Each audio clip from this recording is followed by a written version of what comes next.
লাইনটির দিকে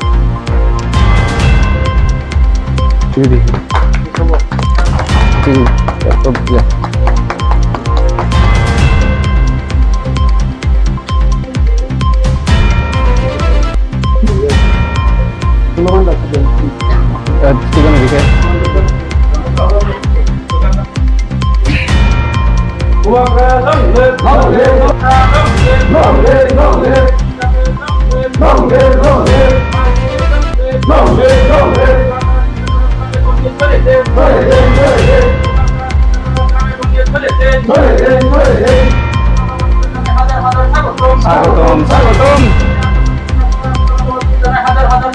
স্বাগতম স্বাগতম এখন তারা জিগাও আপনাদেরকে ইংরাজি নববর্ষের আগাম শুভেচ্ছা জানাই সমস্ত মিডিয়া বন্ধুদের। তো মূলত যেহেতু আপনারা জিজ্ঞেস করছেন কেন বিজেপিতে এসেছে, আমি 1998 থেকে বিজেপির সাথে যুক্ত। এর আগে কোনো পার্টি করিনি। এর আগে আমার 95-এ আমার সংসার হয়েছে, 98-তে বিজেপি, 2015-তে মন্ডল সভাপতি, 2024 পর্যন্ত।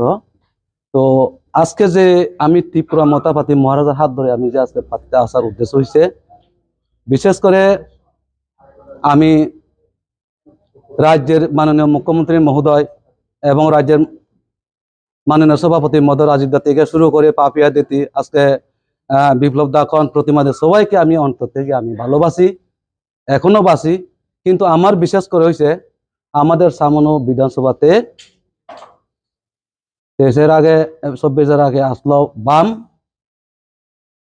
হয়েছে রাম, পাইছে পথ, সামনে লাগিয়ে বিজেপির বিপদ। যার ফলে কোনো পুরান বিজেপি এখানে যারা পুরান কার্যকর্তা পুরা বঞ্চিত। এই কারণে মহারাজা যেহেতু নর্থ ইস্ট একটা থানসার ডাক দিচ্ছেন, তো আমরা স্ব-ইচ্ছায় শুধুমাত্র আমি কালকে হমো আর হইতো না, আমরা মহারাজার পার্টিতে আমি যাইতেছি, লগে লগে 1 গাড়ির লোক আইয়া পড়ছে। কিন্তু আজকে এখান থেকে যাওয়ার পরে আপনারা দেখবেন কতটুকু কি হয় সামনে বিধানসভা অন্য পরিস্থিতি। বিজেপি বলছে সব কাজা সবকা বিকাশ, শুধু একজনের আত্মীয়তা বিকাশ, বাকি সর্বনাশ। এই কারণে আমরা রাজ্যের থেকে, আমি আগে বলছি মুখ্যমন্ত্রী থেকে শুরু করে সবাইকে আমি ভালোবাসি, কিন্তু সামান্যর জন্য আমরা পুরান সমস্ত কার্যকর্তা, যেটা সুমন্তবাবু বলেছিলেন, সব বহাত হইতে গেলে একটা মানুষ 2 বছর 1.5 বছর দেশের থেকে বসে আছে, কোনো জিজ্ঞাসা নাই। তার জন্য কি করবে? তার জন্য সবাই আমরা একজোট হইয়া আমরা মহারাজার পার্টিতে আমরা সামিল হয়েছি। আমি আগামী দিনে এই সামান্য 2টা সিট আজকে বলে দিলাম। মোহনলাল চাকমা ত্রিপুরা মতাতে জয়েন হয়েছে বিজেপি 0 থেকে হিরো করছি। এখানে আমি ব্যাগ লইয়া বার হয়েছি, আমাকে বলে প্রিয় সামনেতে একজন পাগল আসলো, প্রিয়টা পাগলা ব্যাগ লইয়া বার হয়েছে, এই বিজেপি জীবনে আসবো। কিন্তু সামনেতে আমরা দেখে দিয়ে 2016-তে ভিলেজ কমিটি নির্বাচন পঞ্চায়েত দখল করছে, 2018-তে জয় 3000-এর উপরে সামথিং বুথে, 2019-এ লোকসভাতে জয়, 21-এ একতরফা সংসদ ত্রিপুরা এমডিসি, আরেকটা সঞ্জয়দা, দুইটা কনস্টিটিউন্সি পরে আপনার এমডিসি, দুটার জিত। এরপরে 23-এও জিত, 24-এও জিত, কোনোটা বিধানসভা আমরা হারিনি। তো এবার আজকের থেকে সামনের বিজেপি একটু টের পাবে। নমস্কার। থেকে ত্রিপুরা মাতা আসার প্রথম বিষয় হচ্ছে আমরা 2015 এবং 2016 থেকেই আমরা যারা আজকে এসেছি সবাই বিজেপি দলের বিভিন্ন দায়িত্ব ছিলাম বিগত 6 মাস আগ পর্যন্ত। আজকে বর্তমান যে বিজেপি এবং 2018-র আগের যে বিজেপি, তার মধ্যে দিন রাত্র তফাৎ আছে। আজকের বিজেপিটাকে আমি মনে করি না আজকের দিনে বিজেপি কোনো রাজনৈতিক দল। আমি মনে করি এটা একটা কোম্পানি। বিজেপি নামদার একটা কোম্পানি ত্রিপুরায় চলছে। এই কোম্পানিতে কিছু লোক চাকরি করছেন। আমরা রাজনীতিতে এসেছি মানুষের স্বার্থে কাজ করার জন্য, পিছিয়ে পড়া মানুষের স্বার্থে, যারা পিছিয়ে আছে সমাজে, তাদের জন্য কাজ করার জন্য। এই উদ্দেশ্য নিয়ে আমাদের রাজনীতি আসা। কিন্তু আমরা সরকার আনার পর যা দেখলাম, বিজেপি দল এবং বিজেপির সরকার প্রতিষ্ঠিত হওয়ার পর যে সমস্ত প্রতিশ্রুতি দেওয়া হয়েছিল নির্বাচনের আগে, একটা প্রতিশ্রুতিও পালন করা হয়নি। আমি যদি আজকে ত্রিপুরার কথা বলি, সারা ত্রিপুরা নেশার রাজ্যে ডুবে গেছে, এটা আপনারা সবাই জানেন। গ্রামের থেকে শহর পর্যন্ত পুরা যুব সমাজকে এই নেশা ধ্বংস করে দিচ্ছে। এই ব্যাপারে আমাদের রাজ্যের যে প্রশাসক, ওনারা গভীর নিদ্রায় আছেন। আজকে ত্রিপুরায় প্রায় 10 লক্ষর মতো বেকার যুবকরা চাকরির জন্য রাস্তায় হা হা করছে, কিন্তু চাকরি নেই। কিন্তু 2018-এর আগে বলা হয়েছিল যে বৎসরে 50,000 চাকরি দেওয়া হবে। আমাদের মতো যারা যুবক, সবাই আশা করেছিল যে আমাদের পরিবারের কেউ চাকরি হবে, আমাদের দুর্দিন গুছাবে। কিন্তু আমরা যাদেরকে ভরসা দিয়েছিলাম, যাদেরকে ঘর থেকে বের করে রাজনীতিতে এনেছি, যাদের ভোট সংগ্রহ করে 2018-তে সরকার প্রতিষ্ঠিত হলো, আজকে তাদের কোনো মূল্যায়ন হচ্ছে না।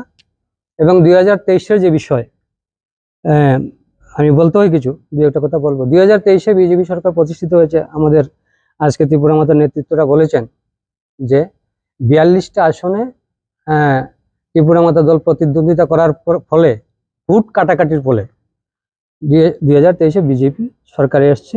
কিন্তু একটা জিনিস মাথায় রাখতে হবে, 2018 এবং 2023-এ ভোটের পার্সেন্টেজ কিন্তু 11% কমেছে। সেই বিষয়ে বিজেপি নেতারা কথা বলেন না। আজকে যারা আগরতলায় বসে বসে রাজনীতি করছেন, এরা বলতে সাহস করেন না। ওনাদেরকে আগামী দিন জিজ্ঞেস করবেন যে 2018-তে ভোটের পার্সেন্টেজ কত ছিল, আজকের 2023-এ ভোটের পার্সেন্টেজ কত হয়েছে, কেন 11 বছর ধরে ভিলেজ কমিটি নির্বাচন হচ্ছে না, কেন বিভিন্নভাবে এডিসি এলাকায় উন্নয়নের জন্য বাধাপ্রাপ্ত হয়ে আছে এই সরকার। আপনারা প্রশ্ন করবেন, কারণ আমরা এডিসি এলাকায় বসবাসকারী। এডিসি এলাকার যেহেতু নির্বাচিত বিসি নেই, নির্বাচিত প্রতিনিধি নেই, এখানে উন্নয়নমূলক কোনো কাজ হচ্ছে না, কিন্তু পুরোটা দোষারোপ দেওয়া হচ্ছে ত্রিপুরা মাতা দলকে। তো আজকে আর বেশি বলবো না, বলার অনেক কিছু আছে। 11 বছর এই বিজেপি দলে কাজ করেছি, বললে 11 ঘন্টা সময় লাগবে, আগামী দিন বলবো। সবাইকে নমস্কার। আপনি কোন বিধানসভা এলাকার এবং আপনার বিধানসভা এলাকায় কি কি কাজ হয়নি? আমি করমচার 48 করমচার বিধানসভা এলাকার। আমার বিধানসভায় কাজ হয়েছে এমন দেখার মতো কোনো কাজই হয়নি। রাস্তাঘাট হচ্ছে, কিন্তু এই রাস্তাঘাট করতে গিয়ে যে অনিয়ম হচ্ছে, সেই বিষয়ে কথা বলার কোনো লোক নেই। উপর থেকে নিচ পর্যন্ত একইভাবে চলছে দুর্নীতি। পুরা দুর্নীতিতে দুর্নীতির একটা দল, দুর্নীতির সরকারে পরিণত হয়েছে বিজেপিটা। এতটুকু বলবো। নাম সুমন্ত দে। কি ছিলেন আপনি আগে? আমি 2015-তে 15 ডিসেম্বরে বিজেপিতে যোগদান করি। প্রথম অবস্থায় 6 মাস মন্ডল কমিটির সদস্য। 2016-র জুলাই থেকে 19 পর্যন্ত যুব মোর্চার মন্ডল সভাপতি। 19 থেকে 20 পর্যন্ত যুব মোর্চার ডিস্ট্রিক্ট সেক্রেটারি। 20 থেকে 2025 ফেব্রুয়ারি পর্যন্ত আমি লাগাতার 5 বছর মন্ডলের জেনারেল সেক্রেটারি ছিলাম। বিজেপির বিজেপি কর্মচারা মন্ডলের জেনারেল সেক্রেটারি 2015 সালে বিজেপিতে যোগ দিয়েছিলেন। ছিলাম না, রাজনীতি ছিলাম না, ব্যবসায় ছিলাম। ব্যবসা ছেড়ে রাজনীতিতে নেমেছি। বললাম, মথার ক্ষমতা এডিসি আছে, কিন্তু আমরা ভিলেজ কমিটিতে তো আছি না। এখানে ভিলেজ কমিটি তো আছে, ভিলেজ কমিটি তো প্রতিনিধি নেই 11 বছর ধরে। কাজ করবেটাকে, কাজটা করবে এখানে এমডিসি, আবার বিজেপির এমডিসি। আপনি যদি এডিসির কথা বলেন, তাহলে এমডিসি বিজেপির। বিসি নাই, বিসিতে জনপ্রতিনিধি নাই, কি করে উন্নয়ন হবে বলুন? সরকারে বিজেপি আছে, বিজেপির ড্রাইভারটা তো আর ত্রিপুরা মাতার উপর চাপিয়ে দিলে হয় না রাজনীতির স্বার্থে। ধন্যবাদ।